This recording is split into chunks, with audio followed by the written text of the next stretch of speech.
Okay, so I'm going to share my screen here, and we have a little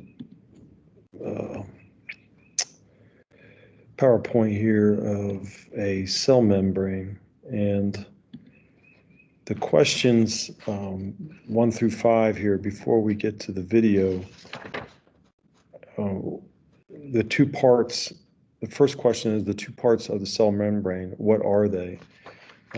And the two main parts is you have this phosphate. It's actually, phosphate molecule in the head here of the of one layer of the cell membrane, and you have the tails coming off.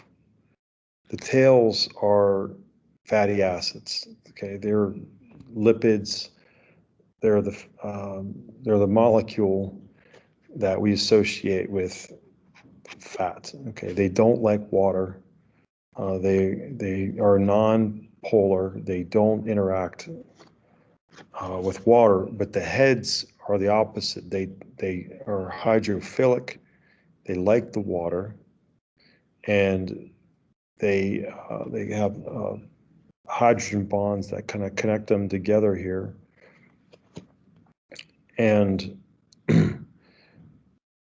on the reverse side, on the opposite, you have another phosphate head, and that again is interacting with the H2O molecules that are in the inside of the cell, in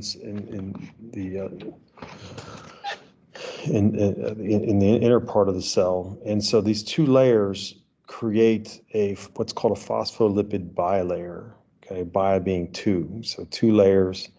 And you can see these, what are proteins, and these markers, and they allow larger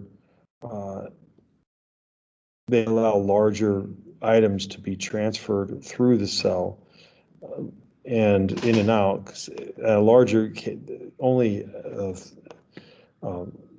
through osmosis, objects can kind of transfer through the cell's membrane, but larger items have to be transferred through these proteins that kind of create these channels that enable larger items to be that allow them to be entered into inside the cell.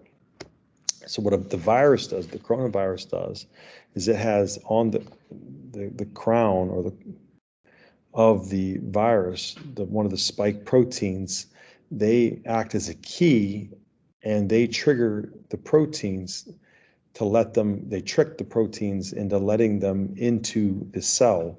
The coronavirus, as you'll learn in the video, goes directly to the ribosome, where the instructions, the virus's reproductive instructions, are sent through the ribosomes, and new proteins for the ribosome, or for the new virus, are produced, which are assimilated, go through the Golgi apparatus, and are assimilated near the membrane, and then released out into the cell. So that is questions 1 through 5. And for number 3, you just have to draw. You have to draw the diagram here with the head and the tail.